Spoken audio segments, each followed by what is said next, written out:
Good morning. I would like to welcome you to this meeting and to call to order this Board of County Commissioners meeting. I invite you all to rise with me for an invocation by Todd Luce from the Grandview Christian Church, and please stay standing for the Pledge of Allegiance.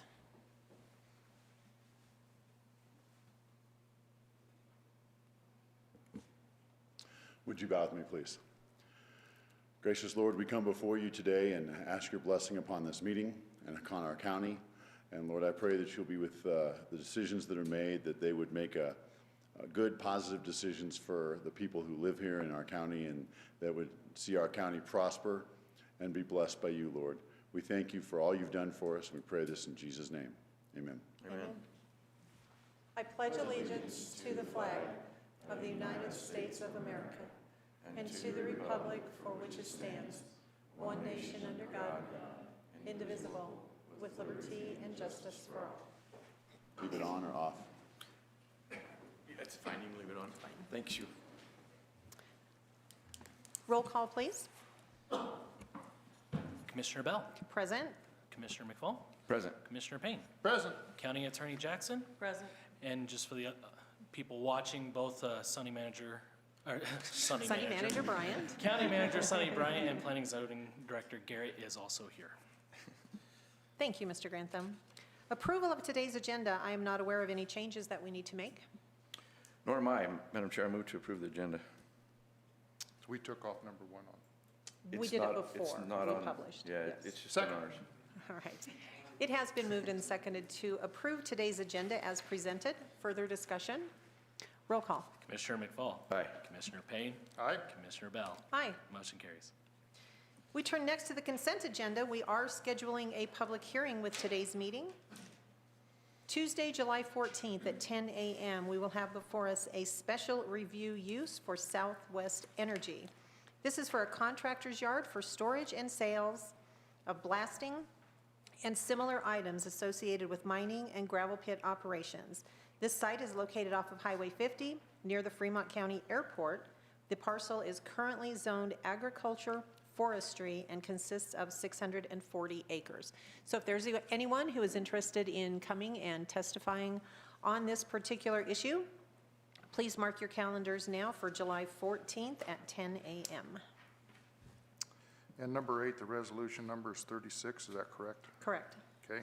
With that, Madam Chair, I move to approve the consent agenda. Second. It has been moved and seconded to approve today's consent agenda. Is there further discussion?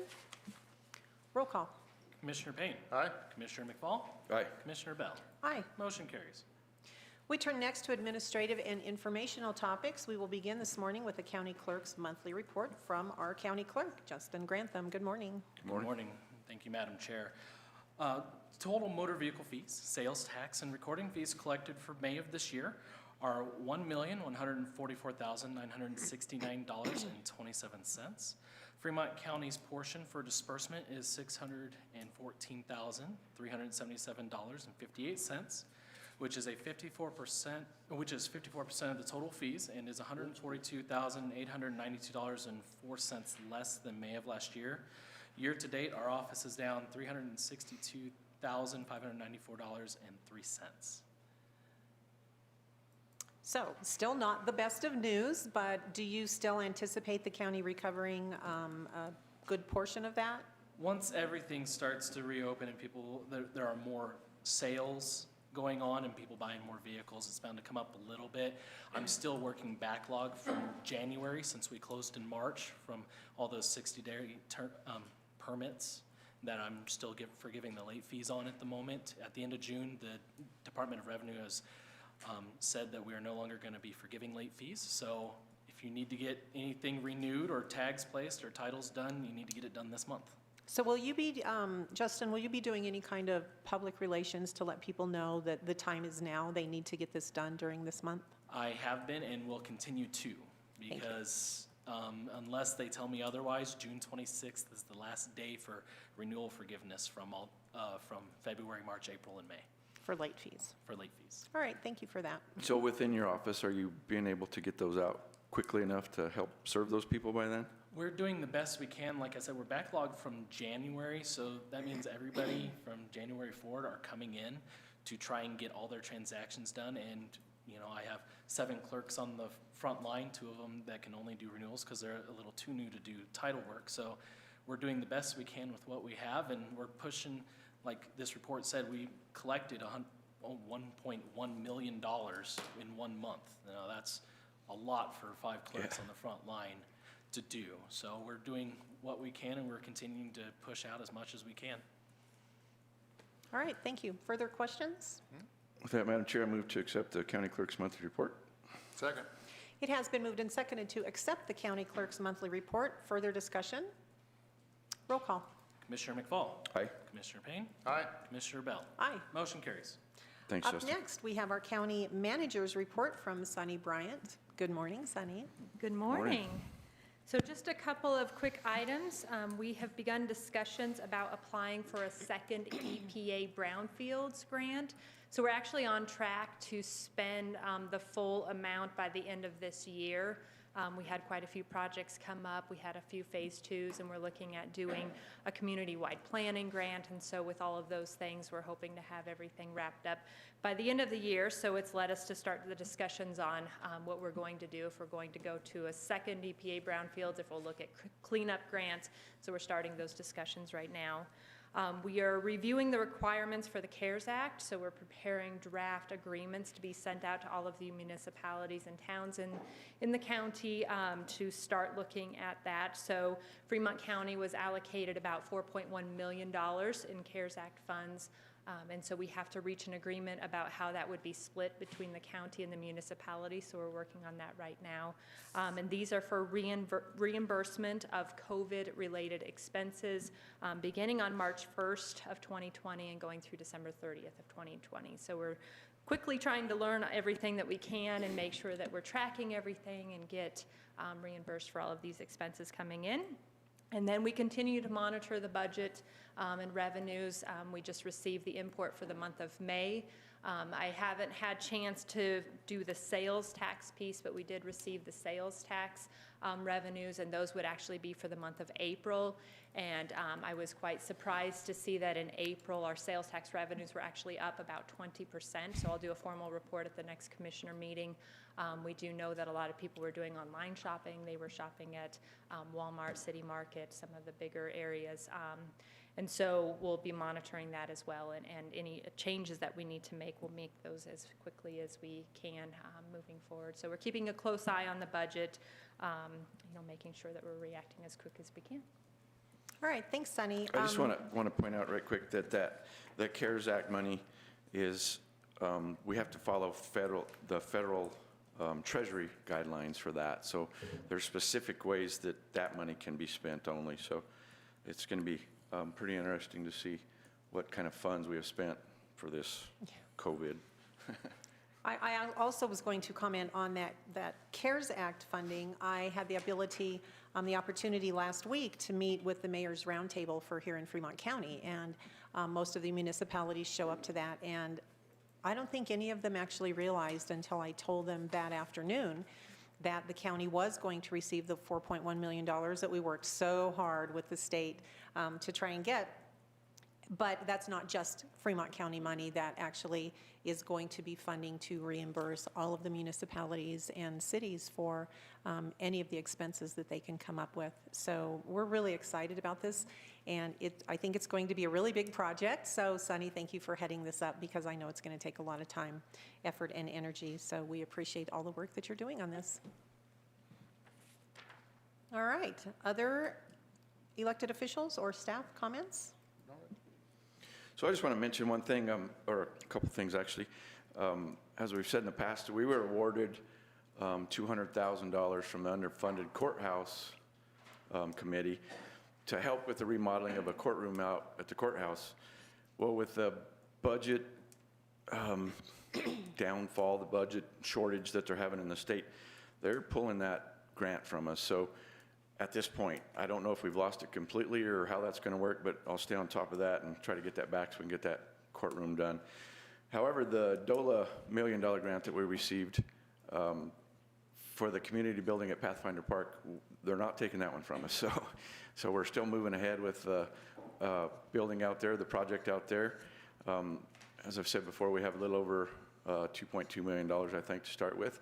We're kind of finalizing the building format, the kind of building that we're going to have, and then eventually it'll be put out for bid. So the state budget cuts are going to affect all of us. It's going to affect special districts. It's going to affect county governments.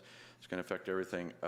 So we're keeping a very close eye on that and trying to do what we can to advocate for certain cuts not happen, as we did with the resolution for the veterans and senior tax exemption, which last I heard is off of the table again for now. So hopefully it'll stay that way. So we'll see how things turn out up there. Thanks. All right, the only other thing I wanted to mention this morning is I'm meeting this evening with the Fremont County Fair Board to determine what the Fremont County Fair is going to look like this year. So we all know that we still have so many social distancing, mask requirements, a limit to the number of people that can show up at any particular event at any one time. So we will be meeting tonight to decide if we're going to try to move forward with the Fremont County Fair. That could be just a very limited fair where kids come and they present their projects and then they leave. It could be something that we decide to go all virtual and figure it out that way. So I'm not certain yet what's going to happen, but please understand that we still are working on trying to get a Fremont County Fair up and running. So, Clerk has a comment. yes, sir, Mr. Clerk. Sorry, Madam Chair, I just wanted to tell everybody and let you guys know that ballots will be in the mail starting tomorrow. Our vendor's putting them into the Phoenix, Arizona post office box out there, because that's where our vendor is located at the moment, and we'll be distributing them starting June. So hopefully ballots will hit people's mail probably Saturday or Monday following next week. And then our drop box here at the county outside the west doors will be open June 15th. Same thing with inside the building. We'll have a drop-off location for ballots, and in the City Hall of Florence, all on the 15th of June. The drop box location, the 24-hour drop boxes, one at the Penrose Elementary School and one at the Cotopaxi Consolidated Schools, will open June 22nd, a week after. So just letting everybody know it's voting time. Let's hear the voice of Fremont County and get them turned in. Absolutely. Thank you so much for that. Okay, we turn next to citizens who are in our audience and may wish to address the commissioners on a matter not scheduled on today's agenda. Do we have anyone here this morning that would like to speak up? All right, seeing none, we'll move on. We have no old business for consideration today, so we'll jump right into new business. First item is the consideration of removal of Skip Moreau from the Fremont County Airport Advisory Board. And for a word of information and an explanation, we're going to turn to our county our county attorney, Brenda Jackson. Good morning. Good morning. Morning. The board asked me to come up with a history regarding Mr. Moreau's activities at the airport with respect to this matter this morning, with the board considering potentially removing him from the Airport Advisory Board. So this is the history, at least from the viewpoint of the Office of the County Attorney. The airport, Fremont County Airport, is a federally obligated airport. It means that the airport improvements that we've enjoyed over the past 40 to 50 years have been largely funded with federal and state grants. The financing is available to countries around the nation, like Fremont, that cannot afford to independently fund and operate an airport. In exchange for the grant money, however, Fremont County has made and continues to make assurances that the airport will be operated consistently with FAA regulations and guidelines. Every tenant at the airport that owns a hangar does not own the land under the hangar. Fremont County owns all the airport land and leases land to individuals and companies for aviation-related uses. There are a variety of lease agreements at the airport. The oldest date to 1968 and are for a 99-year term. The county entered into these leases back in 1968, which I'm happy to say was before my time, to get development started at the airport and to really build a viable airport out there that contributes to the economy of Fremont County. The language of these leases and the terms of the leases have been updated over the years, and there are various terms from 45 years to 20 years to 25 years and the original 99 years. However, all uses at the airport have to comply with the grant assurances and federal, state, and local laws, rules, and regulations. Even as the requirements change from time to time, all airport users are still required to follow laws, rules, regulations, and grant assurances. In all fairness, Fremont County has not been consistent in enforcing the rules, regulations, and laws at the airport over the years. Tenants have been allowed or permitted to do many things that aren't compliant with the FAA requirements.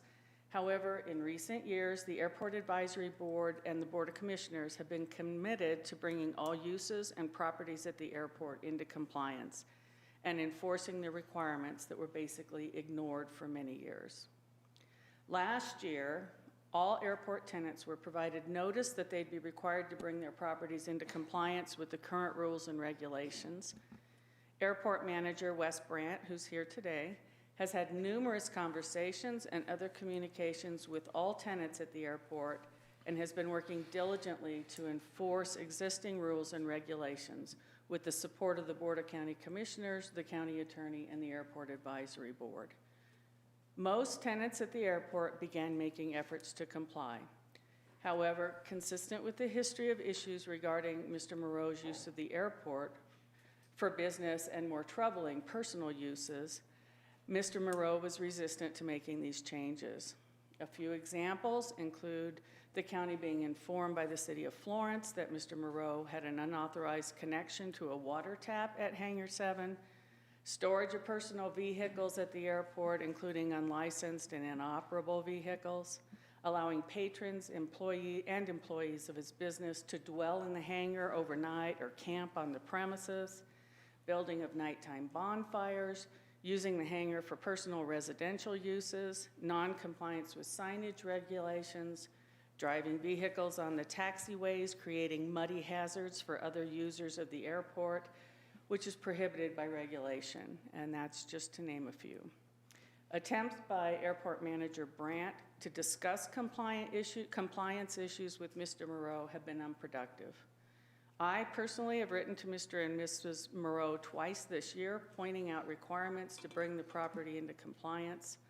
The first response I have received from him arrived yesterday at about noon. It's my impression I would have received no response at all had he not been advised that the board was going to consider his removal from the Airport Advisory Board at today's meeting. The Fremont County Airport Advisory Board exists to advise the commissioners on best practices, rules, and regulations for management of airport operations, including land leases, hangar construction and use, FAA regulations, and compliance with the same. Members of the advisory board are looked upon as leaders and should strive to demonstrate conduct regarding airport activities and operations consistent with the regulations in place. Mr. Moreau was appointed by the Board of County Commissioners to the Airport Advisory Board in November of 2018, and his term is set to expire on October 1st, 2021. Even while on the advisory board, Mr. Moreau has continued to maintain his property in a manner inconsistent with FAA and local rules, regulations, and guidelines, and continues to refuse to comply with reasonable requests from the airport manager and demands from my office. That's the history. If there are any questions, I'm happy to answer. Thank you so much for putting that together for us and for speaking so succinctly on this morning. Gentlemen, do you have questions of Brenda at this time? No, ma'am.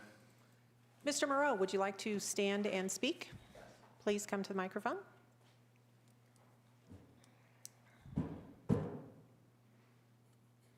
Is it on? Yep. Yes, you can remove your mask while you're there so we can actually hear I you. can't breathe in it. Okay. I was not aware, a little bit past history, and Brenda's correct.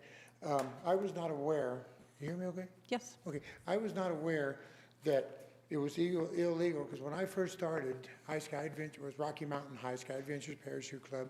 I believe it was 1995 on Fremont County Airport. We leased the hangar, which is next to the office there. In the hangar, it had a bathroom, showers, and a bed. Okay, we leased that office space also. While operating Rocky Mountain High Sky Adventures, we used the facility, I would say probably for 6, 8 months. We used the facility there on the airport. We had people stay there overnight in the facility with the shower and where the bathrooms were. And it was never brought to my attention through all 26 years I've been on the airport that this was an FAA violation. I did some research, and after this has all been brewing with, Brenda sent me the letters saying it was illegal, I contacted the FAA. I contacted, let's see here, Michael B. Matz with the FAA, and had some questions asked him. I checked the grants that, as far as I could, the taxiway grant, paving on the, when they issued the grant, could people have a residency there part-time overnight? I checked with on a grant that was done for paving. It was the same situation. No person could stay at the facility. I checked the grant when the AWAS was put in. Apron improvements and a new fuel system. That goes back quite a ways. And each one of those grants clearly state that you cannot have a residential overnight stay. I was not aware of this. I was led to believe that when I opened High Sky Adventures Parachute Club, this was strictly legal. There was no problem with this. As long as they stayed overnight, I kept them on the, they stayed on the property, they didn't consume alcohol, get intoxicated, and it was my responsibility to make sure I did all that, okay? I've done a lot of checking on this, and I have been in violation of the people staying there. Since then, I believe, Brenda, did you get a copy of a letter from my attorney? Yesterday, yes. Okay, at and the about board noon. members all have a copy? The board has received Okay. it, yes. I did purchase some mobile home. We're working on getting fixed up. It took a couple weeks to get the agreement on it, to be able to move into it. And we're gonna use that for off-quarters residential. Nobody will be staying at the hangar. Nobody has. For the last week or so, we've parked cars there and stuff, and we take the bus and we transport people to there. So I think I've tried the trailer. Now the trailer has been there for quite a while with me, and in the trailer, in my attorney states, we have packing equipment, parachute rigs, airplane parts. I recently applied for a permission to extend my building, so I had room to store all this stuff and get the trailer out of there.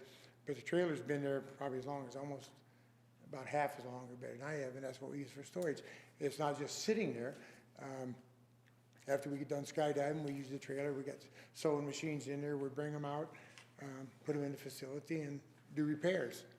So, and all vehicles are licensed. There's not a vehicle in the airport that is not licensed. So I think I've tried to comply with the rules and regulations. I did not get the letter dated March 31st, 2000. I believe it may have been mailed, but it didn't come to my post office box, which told me that, we were going to have another inspection April 15th. I didn't receive this letter until Wes gave it to me, and I believe it was the 2nd or the 3rd of May on it. So I think that was correct. Wes, was it about May, I think 2nd? Yeah, about 2nd and 3rd May. So I started reading the letter. I contacted the FAA on several questions on, like I say, stuff that we've addressed in the letter. The sign has been removed. I feel that it was an asset. It's been there as long as I have been put up. It was on a trailer. No, it was mounted about where it's at now, first of all. And then that's before the War Memorial was built. Then the organization, whoever put the War Memorial up, the sign was on the west side of the building. And they asked me if I wouldn't remove it because of the War Memorial being built. And being a Vietnam veteran, I kind of agreed with them because it was signed facing the War Memorial. And it wasn't the same one, it just said it didn't look good. So I moved it, and I think this was about, I don't know, when the War Memorial, about 90, I can't remember when it was built. 98, 99, somewhere. I can't remember when it was built. Anyway, so they asked me if I wouldn't move it over there where it was when the commissioner said it needs to come down. And then they wanted to move it because they wanted to be able to get the tractor in there and cut around down through the ditches and everything else. So I put it on a trailer, and they were content with that, and we'd move the trailer when we do maintenance on the culverts and mow the grass. So, but the sign is down, and we've taken it down. So. As of when? I think it's been down about 4 days, 5 days. Because it was there this last weekend. Yeah, about 4 days. I think we've taken it down. Today's Tuesday, yeah. Yeah, and that's after we got to reroute the FAA and stuff. And I believe I asked you when I was at your office about grandfathering it in, and we didn't come up with any conclusion on it, so I went ahead and removed it. And all the vehicles are licensed. No one's staying at the facility overnight. And that's been going on for about 2 weeks. We did have a tent put up a couple weeks ago, I believe. The gentleman went rafting, had a group of 7 people, went rafting and got turned over and everything got wet in the kayak, whatever they had. So we did put the tent up, but nobody slept in it. We dried it out, and then we got that rainstorm about, 2 hours later. So then we had to take it down and take it in the hangar and dry it out, try to get more dry. So I have a question for you. You have to speak up. I have a question for you. Yes, ma'am. If you're just now getting around to making these changes that Mr. Brand has been asking you for over the entire last year, if not longer, how long does it actually take you to make a decision to come into compliance with the requests that are being made of you? Well, I got all the vehicles, as soon as she asked, I got the letters and stuff. We got the vehicles off licensed and everything else. We had one that we could not get licensed. We didn't find out until about 2 weeks ago. We were trying to get title on it. And that's the one we used to pull a trailer. Trailer is licensed.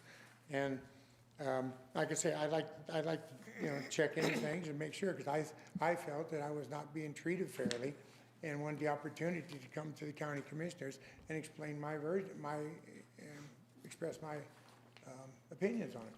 Because I was under the impression that that sign was grandfathered in and it could stay up there, because it all it did was direct people to my facility. And so after going through all this and stuff, I realized that I need to get back in compliance. So but the trailers and everything else and the cleanup and the project was done. The only thing I have, and I want to discuss that, is on the south side of the building. On my area, I have a shed that's full of airplane parts. I have a lawnmower, a generator we use for backup power, a barbecue grill, and a stainless steel table. That's all we have on that side, and a bench on that side. And we got all that cleaned up weeks ago. And we've had the grass cut we keep the grass maintained ever since. What? What? I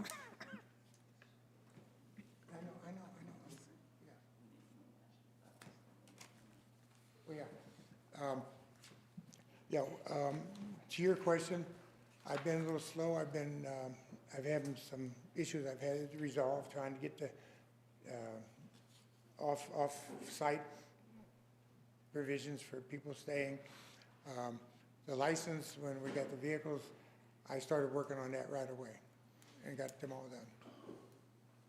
Gentlemen, do you have any questions or comments for Mr. Moreau? Well, something along the lines of what you said, Madam Chair.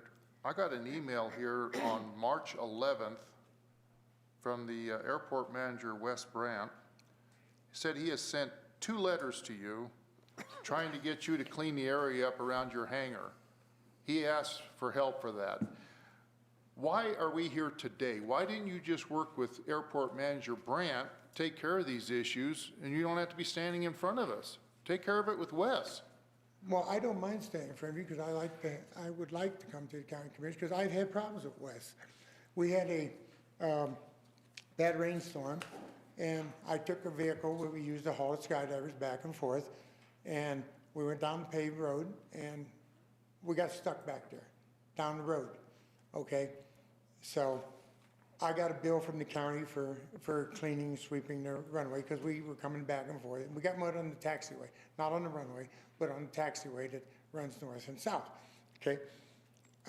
When I approached Wes on it, and he told me about the money, I said, we got down on the back road, and I said, we got stuck. back there, on the back, next to the east of where we land, and he called me a liar.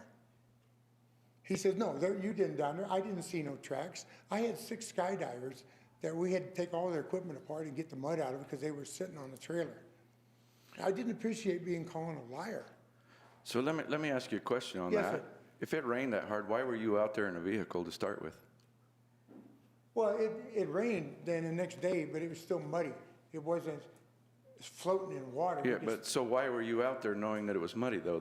Well, I had to pick up the skydivers because we were skydiving, and we went out there and picked them up. I had no problem paying for it. The only problem I had when I told them that we got stuck, we got the truck out of here, so we used the taxiway.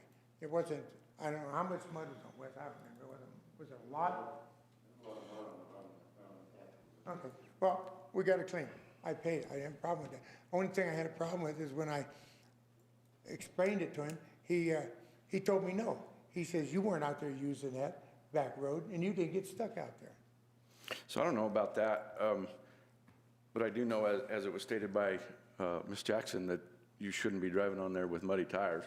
So he was right in sending you a bill, in my opinion, Well, to I'm clean not it arguing up. that. I'm not arguing that. Let me ask you a question, Skip. What's your role on the Airport Advisory Board? What's wrong? Your role on the Airport Advisory Board? Well, I'm supposed to be able to review any, well, supposed to be in charge of security and Safety? what? Are you in charge of safety? Yeah, security and safety, right. Okay, so security-wise, you got people staying on the airport. Safety-wise, you're putting mud on the taxiways. I mean, you're going against what you're supposed to be watching out for personally. Right. Okay, well, and as people staying on the airport, I make sure they don't run all over the airport. They stay at the facility, but that has all changed now because we've got the off-site position. So have you changed your flyer as well? Because in your flyer, you invite them to bring a sleeping bag or an air mattress and a blanket and a pillow, and you'll put them up at no charge. And where was that? A copy of your flyer. That's what I was gonna print. My approach, I'll make my mask on. That has been changed, the flyer's changed, where it says, Will you please speak into the microphone? okay. Thank you. Okay. All the flyers have been changed. We went to press on them. I was gonna bring a copy and I forgot that. It says, in a way it reads, it says, after class, you can talk to the instructors or other skydivers, ask additional questions. We took out watch a movie, go home, or go, I think go eat is still in there. We took out, you are more than welcome to grab a hunk of and spend the night with us at no charge. That has been removed in our flyers and our website. So what it reads now is you are more than welcome to spend the night, bring a sleeping bag or air mattress or a blanket and pillow with you. So that has been changed also. That has been removed off the flyers. But there's still flyers out there. But it has been removed and it's been removed off the website. And it states on the website, just as I quoted it, that then it says off airport bunking. So, Mr. Moreau, I would say I've been sitting in this seat for over 10 years now. That's correct. This is the first time we've ever called anyone before us to remove them from an appointed board. Right. The three of us actually appointed someone to. Right. I don't take removal from those boards lightly. However, serving in that position is a responsibility as well as a privilege. It's not something that we did lightly when we named you to that board. We believe that members of our Airport Advisory Board, as other boards we appoint, are being held to a higher standard, as they should be. I think you have committed and continue to commit egregious violations of rules and of regulations of our Fremont County Airport, and until we threatened you with removal, you have no interest whatsoever in making any changes. So I don't I'm very believe that's disappointed correct, in 'cause that. I don't believe that's correct, Debbie, because once we got the letter, and Wes told us to start cleaning up the areas. I don't have the copy of the first letter he sent me, but it said that, we had complied with a large percentage of it. but yet there were still other issues. Okay, Wes has never came up to me and said, hey, this is what I'd like to see done. Of course, I have done the same thing. I never went back to him either, so. So I want to point out too, you keep bringing up Wes. Wes is doing what we asked Wes to do as far as his job as airport Right. manager. So you were not being singled out. You were not being picked on. Every tenant out there was issued the same letter from Wes if Right. it needed. So other tenants have complied. And as Commissioner Bell just said, you just have refused to completely comply. I mean, you just state that you took the sign down 2 or 3 days ago. This in March, March 11th, as Commissioner Payne mentioned, had that sign on there at that point too. You took it off the trailer and affixed it to the fence around the porta potty. So you just moved it. You didn't remove it. I don't know if it's still on that fence because that's where it was this weekend, or if it's gone completely now. No, it's gone. The sign is down. And at this time, you had been given over 60 days to comply with the request. This was in March 11th. Yeah, but I never got this letter, this March 31st letter. That was probably the next letter No, after this- the first one. No, the March 31st letter, I believe, states you shall have April 15th. It says March 31st is the date it's on the letter, and it says, you are hereby placed on notice that inspection will be performed April 15th. I never received this letter until the second, it doesn't matter, but I got the letter the second, May, the second week of May, second or third week of May. Read the letter and started cleaning up more. But like I say, we were still sitting at the same situation. It was still clean, the weeds were cut. The only thing was in issue was the trailer, the sign, and I guess the few items I have on the patio. Mr. Moreau, are you saying that Mr. Brandt never discussed compliance with you or gave you any kind of written notice? Written notice I got from the county. No, from Mr. Brandt last year and at the beginning of this year. He gave all tenants the same letter and has discussed these matters with you. Are you denying that he's? I'm denying, in fact, he never discussed anything with me. We went and cleaned, the letters I don't remember. But we did start cleaning up everything. And I believe I talked to Dwayne, and he said that one day he come out there and he said it looked like everybody was up on that end, looked like a auto salvage yard or something I mentioned to me. Okay, that's when we started cleaning things up. And you said it needed to be cleaned up. That's when we started getting the vehicles, trailers license, the vehicles license. The grass has always been cut back So there. to Ms. Jackson's point, let me read the first line of this to you. It's a couple lines.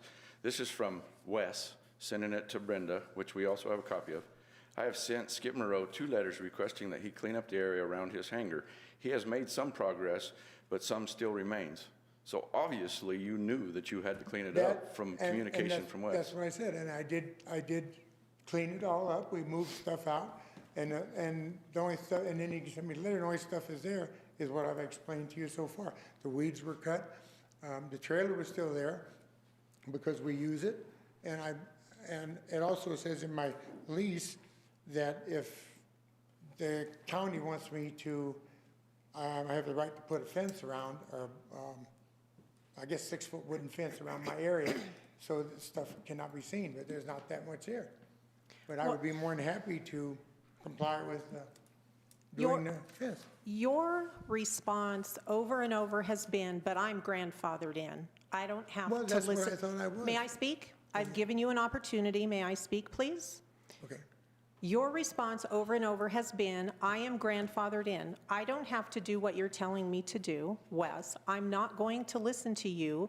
Your actions fly in the face of what you are being told to do by our airport manager, who we also appoint, and we give him his job. He has our full backing with every action that he does out there.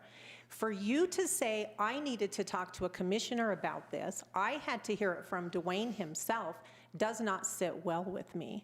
So I would say, unless we have further topics or issues we need to bring up, I think we've probably argued this enough. We've listened to what you have had to say to us, and this chairman is ready for a motion.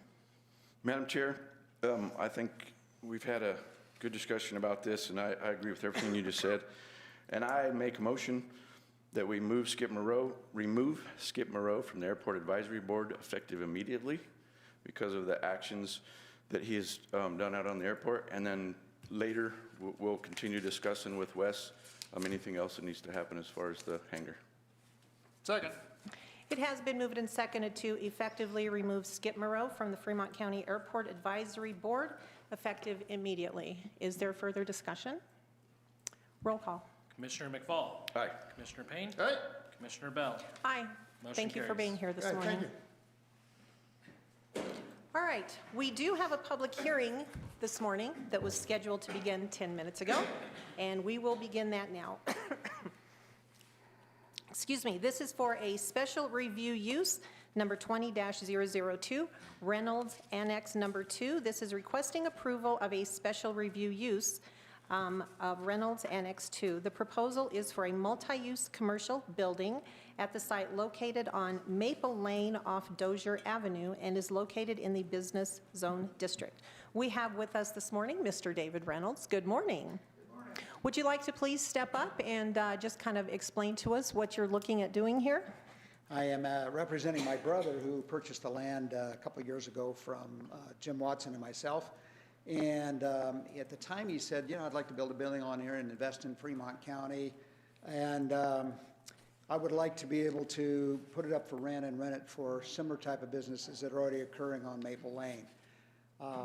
So we filed for a building permit a year and 2 months ago, and they said, no, you have to go to planning and zoning. They have to approve it. Went to planning and zoning, and planning and zoning response was, well, this is under special review, so now we have to do a commercial development plan and pay us $1,800 and continue on through this process. So since my brother lives part-time in Denver and part-time in Florida, it's taken some while for all the paperwork to get done. But we have really reached to the point where now we're ready to build a building. One of the requirements was, according to planning and zoning, we can't build a building unless we know who the tenants are.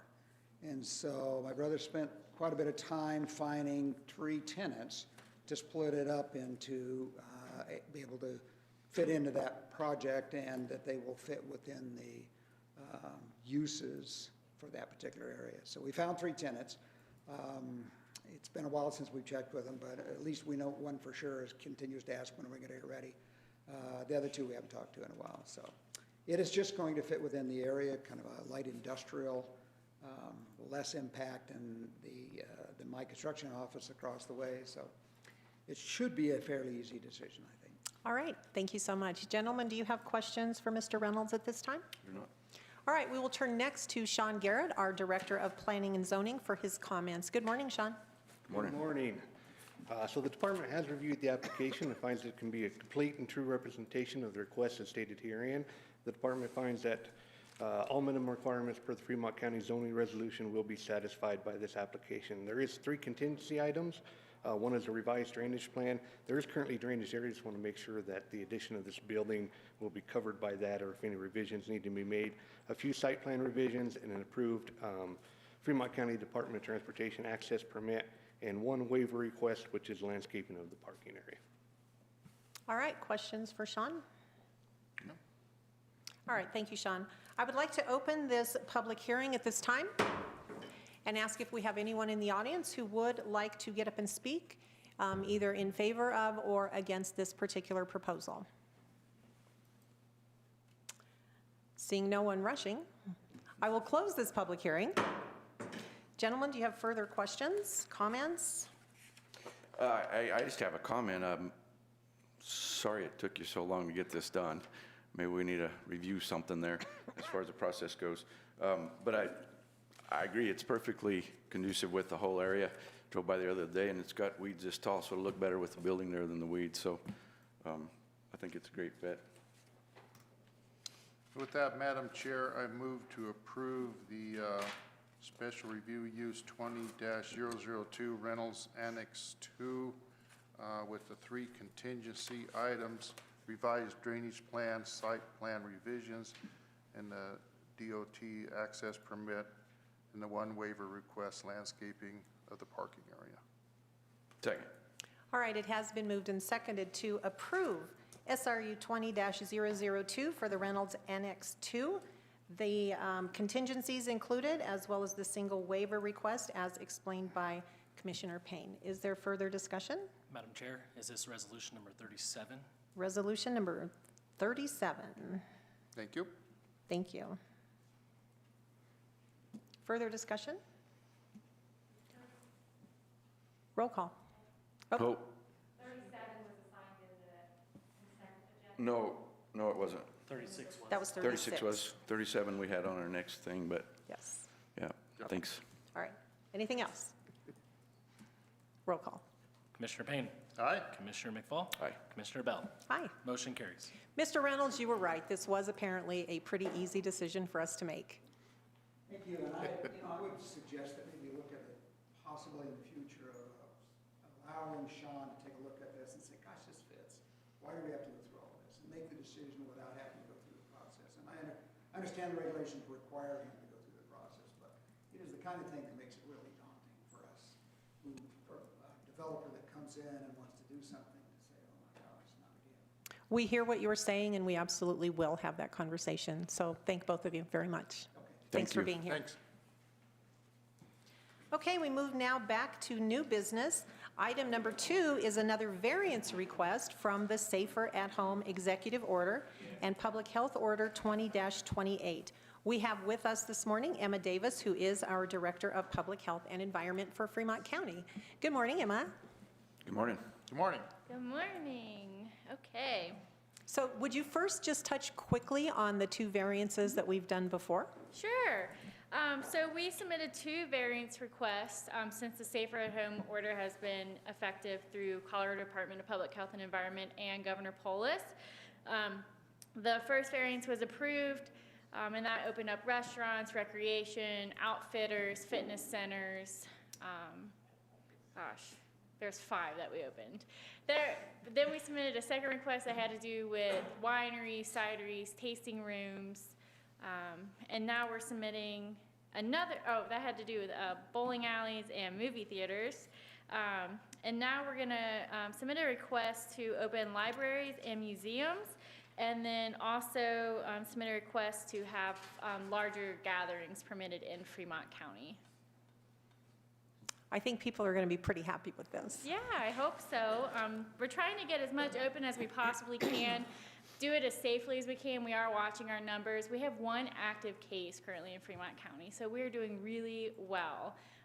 With the population that we have and the industry that we have here, we are doing phenomenal in Fremont County. So we feel very confident that we can keep opening more as we keep going through the summer. So if you're ready, the first attachment I have is for libraries and museums in Fremont County to be open. They follow similar guidelines. This will be limited to 50% of their capacity, no contact payment, and excluding anyone that has any symptoms or fever of COVID or fevers or in contact with anyone with COVID-19. It will exclude anyone from participating. It has safety protocols and cleaning protocols in place for the employees and for visitors. We want people to participate in these activities, but also do it in a safe manner and feel confident that they're able to go to these places and not become sick. So.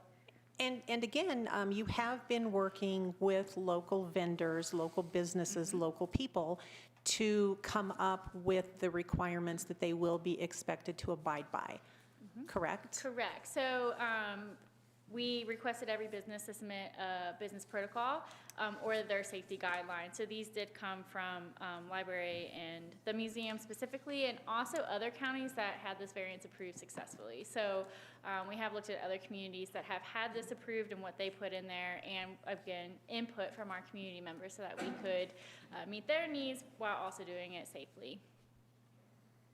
All right, gentlemen, discussion, questions? No, I have a motion if you're ready. This does, I just would like to remind you, this actually is a resolution, so this will be resolution number 38 as prepared by our amazing county attorney. Do you want me to talk about large gatherings, or do you want to approve that one first? It's all on the same resolution, It's all isn't the it? same Yeah, resolution, we so can do go it all at ahead, once. yeah, go ahead and, sorry, go ahead They're and different continue. attachments for us. Yeah, they are, different as part of attachments, but, yep. Public health order. So for the large group gatherings, this is for weddings, receptions, funerals, graduation ceremonies. This is for setting the criteria very similar to the other variance requests that we had submitted. It does limit indoor activities to no more than 50 people, but that does not include the staff or volunteer staff that are running that event. And then outdoor venues and gatherings are limited to 250 people, not including staff or volunteers. So this will allow for us to have events such as the fair, where youth could come with their parents, but still not have an audience for that, most likely. For this variance, though, for these events, it will have to have public health approval, local public health approval, so they will need to submit a plan of what they're going to do. It can be the same, very similar plan for certain things, but they have to have approval before. For each wedding, we don't need approval for, we just need to know how you're going to do this safely. So that is something different than the other variance requests where we get the variance and you follow the guidelines, you are free to go with that, but for this, we need to approve events. It's a very simple process. We have 3 people assigned to do this approval so we can get through it faster, so. Have you received a hospital letter of support? Yep, so we just need the commissioner approval, and then we need, once I have the resolution, I'll submit the variance today. And it seems as though the timeline has been taking a couple of weeks to get an answer back from the state. Yep. Sooner rather than later would be Yeah. good. I have to say, I was speaking with some folks from Pueblo County over the weekend and said something about maybe going to the movie. And one of them had said, "What do you mean you get to go to the movie?" And I said, well, Fremont County has been working very, very hard to reopen some of our businesses that are not allowed right now in the state of Colorado without a variance from the state. And we've gone back twice now. We're getting ready to go back for a 3rd time. I also talked about this one, trying to reopen libraries and museums, and people around us are really jealous that we're getting some of these things open because they can't still attend those things in their own communities. So I hope that folks realize we have been working very, very hard, thanks to Emma and her entire variance crew, made up of medical professionals that have been working really hard for this. So I just wanted to acknowledge that and say thank you. Yeah, thank you. And I just, we need to be responsible as we reopen. We still need to be considerate of everybody's health and have a high regard for human life. So as we go out and participate, we need to wash our hands, wear the mask, because you never know who you're going to come in contact with. You might come in contact with someone who works at a nursing home, and they take it in there. So we have to be very careful, but still be able to enjoy the things that we're used to and get back to somewhat normal, but still be very responsible as we do this. All right, thank you. Further comments? Motion? Madam Chair, I move that we approve the variance request for the Public Health Order 20-28 and have that sent to the state for approval. Including resolution number 38? Resolution number 38, yep. Second. It has been moved and seconded to approve resolution number 38 and the request from the state from Safer at Home executive orders for the events as described by Emma. Further discussion? Yeah, I sent a letter last week to the Colorado Department of Public Health, and it does look like it's 7 to 10 days for some reason. I don't know why it's taken so long, because they've approved a lot of these same things in other counties. That was one of my concerns, but the other one was also to let us have county control. I think we know what's going on here. They don't have a clue. I don't think they're going to bend, but at least I'm asking, so we're We have been trying. asking for a We're long trying. time. We're actually working still through CCI, Colorado Counties Incorporated, because we have 64 counties in the state of Colorado, and every single county looks different. So it's really hard to try to abide to the same rules and regulations that are being applied to all 63 other counties, so. And on the public health side, public health directors are also asking for the same thing, because we know our communities better than anybody else knows our communities, and Right. we know what's going on now, so let us have that control, let us open things as we see fit. Right. And keep Absolutely. our community safe and give us that responsibility back. All right, thank you, Emma. Anything further? Roll call. Commissioner McFall. Aye. Commissioner Payne. Aye. Commissioner Bell. Aye. Motion carries. All right, up Thanks, next. Emma. Item 3, approval of a restated intergovernmental agreement for the establishment of Regional Emergency Communications Authority for Fremont County by and between the City of Canyon City, the City of Florence, the Canyon City Area Fire Protection District, Fremont County E911 Authority, and the County of Fremont. And once again, we turn to our County Attorney, Brenda Jackson, for a word of explanation. As the board may be aware, several years ago, and I'm not sure exactly when, the community came together and all of the governmental entities that required dispatch services decided to form an authority just to administer public safety dispatch services. The original members were the City of Canyon City, the City of Florence, County of Fremont, E911 Authority, and the Canyon City Area Fire Protection District. And those are the 5 members that are still comprising the authority. Last October, Custer County experienced a crisis in their dispatch services, and they essentially threw the switch and turned all of their dispatching responsibility over to the dispatching authority, the Combined Regional Communications Authority, also known as FREECOM. Since last October, there have been negotiations going on between the Authority Dispatch Board and Custer County to consolidate their dispatch needs and services into our center. And I believe that they have arrived at a place where Custer County is now going to become a full member of the Dispatch Authority, contribute its fair share financially, and have its dispatch services for their emergency services in Custer County administered through our center. Dispatch is basically a web-based service for 911 services and everything else, and so it's hosted by a company in Denver for 911 services, and then our center has hired 2 or 3 Custer County dispatchers who are familiar with their community and work out of our center. So this essentially solidifies the agreement that has been negotiated over the last 6 months, 7 months or so, brings Custer County in as a full member of the dispatch center with full responsibilities financially and otherwise. All right, thank you for that. Gentlemen, questions, discussion? No, it's pretty straightforward. Madam Chair, I move for approval of the restated intergovernmental agreement for establishment of Regional Emergency Communications Authority for Fremont County by and between the City of Canyon City, City of Florence, Canyon City Area Fire Protection District, Fremont County E911 Authority, and the County of Fremont. That would add Custer County. Second. It has been moved and seconded to approve this restated IGA for the Regional Emergency Communications Authority here in Fremont County. I would just add to the conversation that I have been involved in many of these different aspects throughout this time since October, and we've had a couple of sticking points, things that we had a really hard time agreeing on, and until we actually could come to a full agreement so that all governing agencies of all 5 of these separate entities would be able to agree. It took us a while to get there, but we finally did. Brenda was actually a part of that solution, so I just wanted to say thank you for helping us walk through this. It has not been an easy thing to get to. It also, as most other things in our life today, it also was held up for a couple of months because of the advent of COVID-19. But we're finally here, and so I'm excited to get this complete. So, Madam Chair, right. point of clarification. It is an amended, restated intergovernmental. Amended, Yeah, restated? because it was Okay. It's actually the second amendment. We've had a first amended agreement, and this would be the second Yeah. amended agreement. Okay, Do we need to add that because it sounds like we're just signing the same thing again, but it was amended, so. okay. All right. Further discussion? I think we've done well on that. All right. Roll call.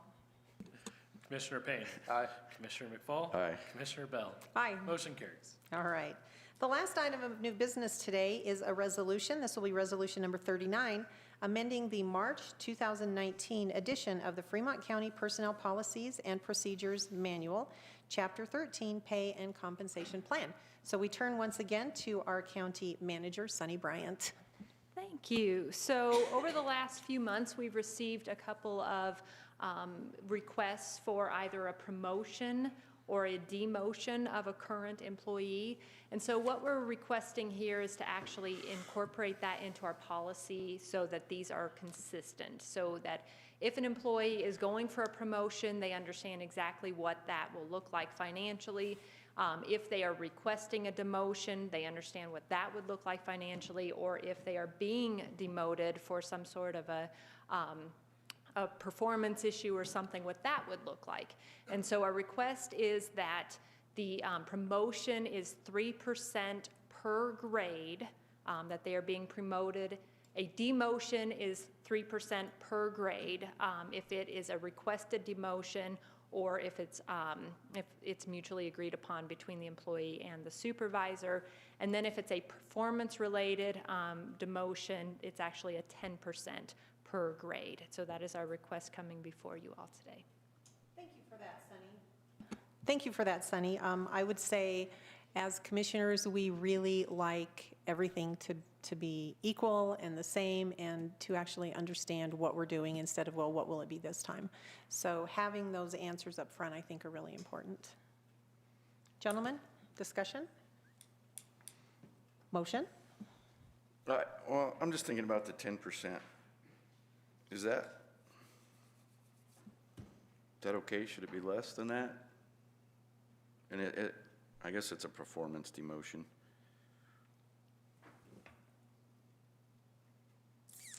And so just for a little bit of clarification, there is an 8% per grade increase. And so if somebody is at, say, a step 4 and they are being a step 4, grade 32, and they're being demoted to a 31, they may go back to a step 3 because there's already an 8% built in between the two, so they may go back one step. So it would be a total of a 10% demotion, but like I said, there's already 8% built in between grades. Okay, thanks. I think I'm okay with the 10%, Commissioner McFall. I am too now. Anything else? I'll make a motion if no. All right. Okay, Madam Chair, I move to approve resolution number 39, which is amending the 2019 edition of the Fremont County Personnel Policy and Procedures Manual, Chapter 13, Pay and Compensation, with a 3% for a promotion per grade, a 3% decrease per grade on a demotion, and if it's a performance demotion, it's 10% per grade. Second. All right, it has been moved and seconded to approve Resolution Number 39, amending the March 2019 edition of the Fremont County Personnel Policies and Procedures Manual, Chapter 13, Pay and Compensation Plan, as just described. Further comment? Roll call. Commissioner McFall. Aye. Commissioner Payne. Aye. Commissioner Bell. Aye. Motion carries. There being no